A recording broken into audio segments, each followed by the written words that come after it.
Welcome to Conscious Straight Talk with Katie and Lindsey. We're going to have a little bit more of a serious conversation today. As I shared with you on Friday, Katie very suddenly, very unexpectedly lost her father. Yes. And we're going through the grief process. On Friday, I talked a little bit with you guys about different ways you can talk to somebody that's going through grief. And Katie very bravely, I'm so proud of you for being here today, is coming on to talk about her experience, how she's grieving, how she's going to go through that. And we're going to keep this conversation going for a little bit with you guys, because grief is something we all have to deal with. And it's something nobody wants to deal with. So I know you've really been going through it, Katie. Thank you for being here today. Do you want me to say who I am? You can. Today is just an off-the-cusp episode, a raw discussion. You know. And normally I say my name, so I'll say it like I normally do. So my name is Katie Hutchinson, and I'm a licensed marriage and family therapist, and I'm also a certified mediator. And that doesn't mean that I don't grieve, and I'm not I'm any different from you guys. Right. Just because you have all the tools and know everything doesn't mean you don't doesn't feel apply it. To your family or your friends or anybody that you know. I mean, except for your clients and stuff. Yeah, it's hard. And as you guys know, I'm Lindsey Kearns, the mama behind MalibuMamaLoves.com, and I'm also a certified conscious trauma-informed life coach. So grieving is something we all have to deal with. We're all scared of. And we thought it would be kind of good while we're in that thick of the moment, while we're really going through this stuff, to share with you guys the five steps of grieving. 5 stages of grief. And just like, I'm going to give you examples of what I'm going through. This is very raw and unfiltered. And there's a good chance you're going to see me cry, and that's okay. I'm fine with that. And I'll probably cry too. We've both been crying all week. Been crying too. And she took care of me. So you know what? Kudos to her. I wasn't going to be out of bed. You are doing great, though. And I think that's one of the most important things, and we should start off with this, is to be accepting of yourself, not to be hard on yourself. Right. Because in my opinion, from my eyes, watching what you've been going through last week, you're doing an incredible job, much stronger than I think I would be able to do. But I know you don't feel that way. No, and it's not even, well, I mean, it's good to forgive yourself, but it's not even about how strong everybody grieves in a different way. And actually, and that's why I'm saying you got to be easy on yourself. You got to be accepting. Okay, this is my process. I can't handle this right now, or I need to do this right now, whatever that may be. And that is very, very true. That's true, because I've been feeling very guilty. Like I could have done a lot more to stop this, and that's, I would say, is that one of the first stages of grief? No. So let me just give you a couple facts on death. And I always say, I've said this before, I say death. I use these stages for divorce, for, your kid leaving the school, whatever. Financial ruin. There could be a lot of things that losing your business are representative of death. Yeah. So the Diagnostic Statistical Manual, which is what we use, it's called the DSM, and it's what we use to look up diagnoses, etc. It says that the grieving process lasts for 3 months. I love how they just come up with this random. I feel like they give numbers for those things, but realistically, it can last 3 weeks, and it can last 3 years. It can last 30 decades. Years. Yeah. So that just drives me insane. Sorry, you can't put a number on that. No. And then if you go beyond that, they either call it like chronic grief, but really they go to like you're just a disaster, or you have PTSD. And of course you have PTSD if you're going through something major. Especially when it's a sudden and unexpected death. It's not, there was no time to say goodbye. There was no time to prepare yourself for this horrible situation. No. It was just... My dad was physically perfect. He walked twice a day and adored his dogs and adored his squirrels. We love animals in my family, and adored his grandchildren, and adored me and my sister and his girlfriend. And he had such a beautiful heart. Not perfect. He also had flaws, but we all do. He was the love of my life, and your person. He was my person, right up there with my children. And I basically tried to always make my dad happy, and my whole life was about pleasing my dad. So I went to Berkeley to make my dad happy. Did it make me happy? It made me happy. I like that my partner went to Berkeley and Pepperdine. it was very stressful. But anyway, so I just want to go through this. So very unexpectedly, my dad died, and by the time I got to the hospital, he was already in a state that, where he was. Well, it's scary. And that's one of the intubated. hardest things is when he actually did enter the hospital arguing, fine, totally cognizant, totally aware. And within an hour from something that they had done, he was unresponsive, Of right? hours, but yeah.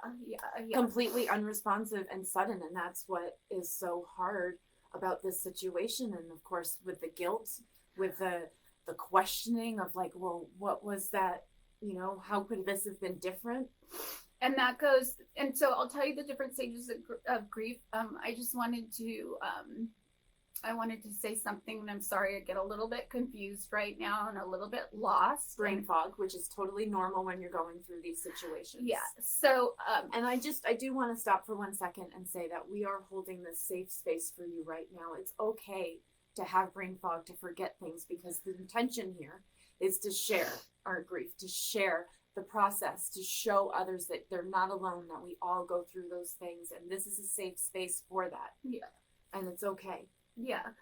So it'll come back to me, and maybe we need to add that to the stages of death. But grief. Yeah. I mean grief.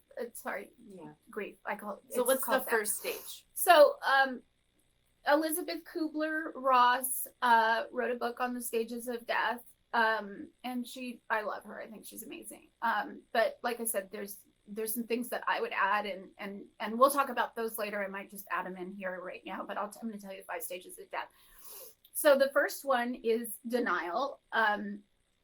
Oh, I know. I remember what I was going to say is that what Lindsey was saying, my dad was out of it by the time I got to the hospital. So the one thing I wanted to say are the ears, the hearing are the last thing to go.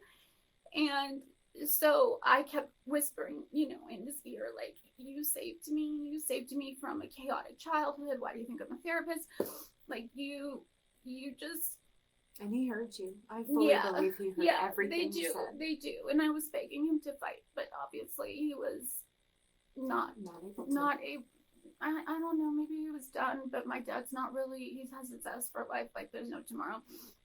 And I think next week we'll show like a tribute of pictures. Monday, we're going to plan to do Monday. We're going to do a nice memorial here on Conscious Straight Talk with Katie and Lindsey for your dad. Yeah, that would be wonderful. So anyways, the first stage is denial. Like I said, and it's true, I think when you're going through that, I mean, it's so unbelievable that you're like, no, right. He'll be coming home. This can't be real.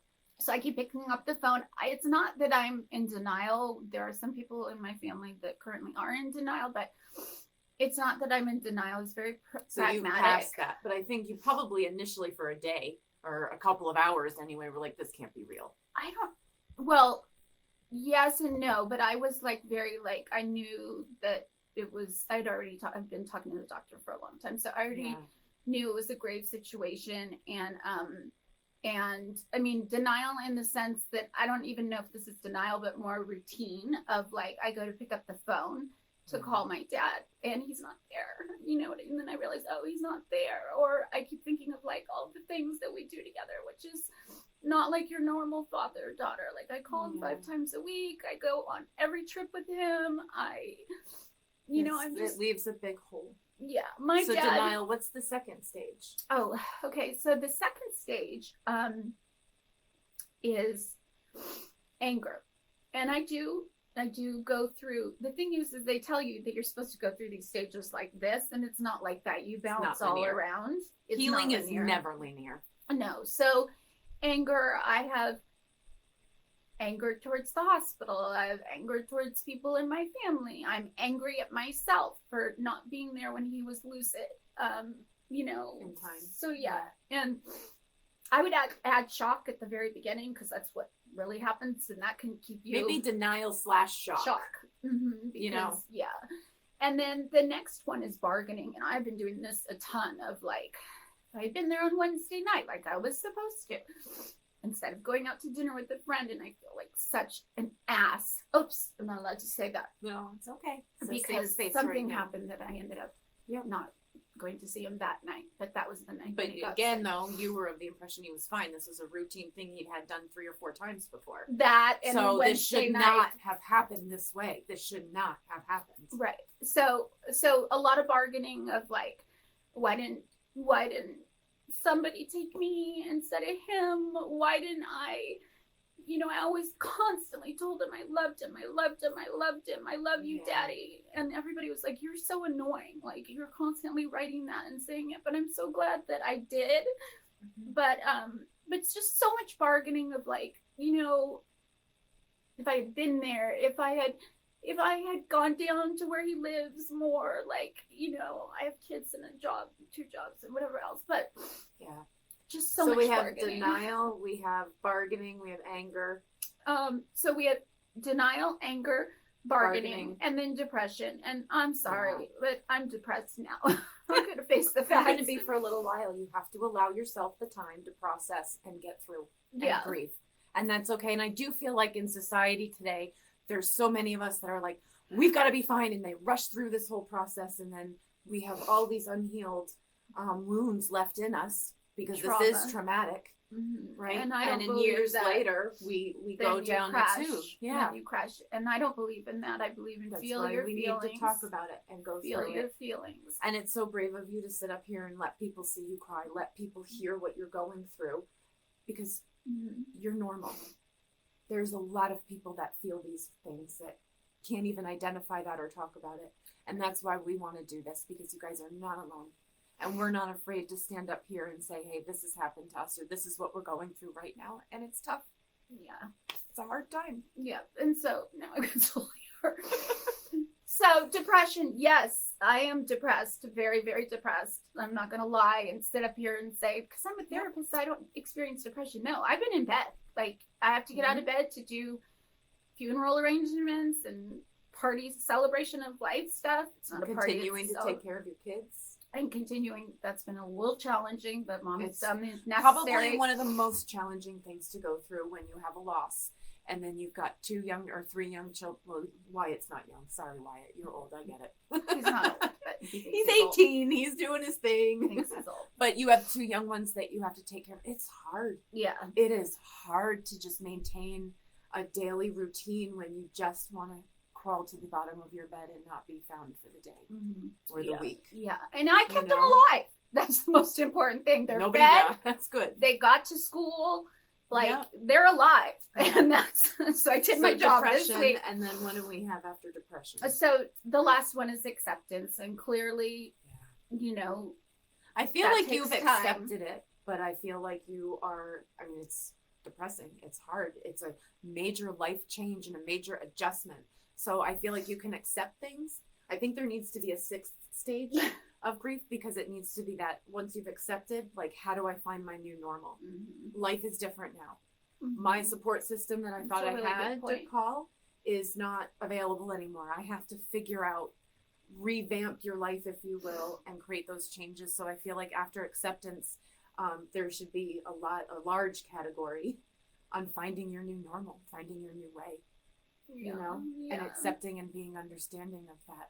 Right. And I honestly, it's not that I don't know that this is true and that this is happening, but like, I don't think I'll ever get to the point of like not having sadness. Like with my divorce, it took me years for acceptance, but I finally got there after like 5 years. But this is a different situation. This is my daddy. Yeah. And this is my person, and that's that. So but it's a major change now. It's a major change. And so, and I just want to say one other thing, a shout out to my daddy, is that, and nobody calls their daddy when they're in their 40s, but I do. So, no, it's not normal, but I just wanted to, I wanted to give a shout out and say, and my dad raised me too from when I was 9 on. I mean, my mom was there in and out, but my dad raised me. Chips. But that's an inside joke. My dad likes Spam, so here's some and Spam your mom likes for liver. My mom likes liver. Thank God you're healthy now. And my dad has I don't know how you made it out. good tuna sandwich from the gas station. My dad loves a good tuna sandwich. But anyways, I just wanted to say, Daddy, every single time I would go on an international trip, I was just about to walk in the door. Like this just happened a couple of years ago of LAX, and I was going to Vietnam with my sister, but I was going to be meeting my sister in Vietnam because she lives on the other side of the country, I almost said the world. And I'm just about to walk into the doors of LAX, and I hear Katie. That's my dad talking. And I was like, what? And I turn around, and my dad had driven up just to say goodbye to me when he couldn't even come into the airport, but and really, and he would do that every single time that I would go on a big trip, and you would be there when I got there, even when I didn't ask him to. So I'll never have that again. And so, but you know what? Let's flip that. Let's reframe that a little bit. You may never have that again, Katie, but you were so blessed to have that for nearly 50 years. So blessed. So maybe when you're feeling these things, just reframe that a little bit. Like, okay, the panic of I won't get that again, but I did have that experience for so long. A lot of people don't get that experience. So, you know, just a small little reframe and appreciate that he did that for you. No, Love I that appreciate about him. it so much. I appreciate it so much. You're going to miss that forever. Mm-hmm. Yeah, so, just allow yourself to be you. Allow yourself to grieve. Allow yourself to lie in bed and not feel like a loser.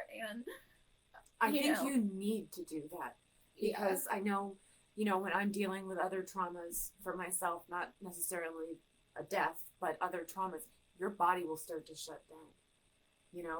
That you get sick. That sympathetic nervous system takes over and it just starts to shut everything down and you get exhausted, start slurring the brain fog, maybe even slurring a little bit because you just are your brain is just, it needs that break. It needs to heal. It needs to find a way to change. Forgetting everything, like I'm not doing bills. I'm not like, and just allow yourself to just. You need to be gracious with yourself, not beating yourself up, but just being gracious and saying, you know what, I made it through today. Yeah. I made it through this hour.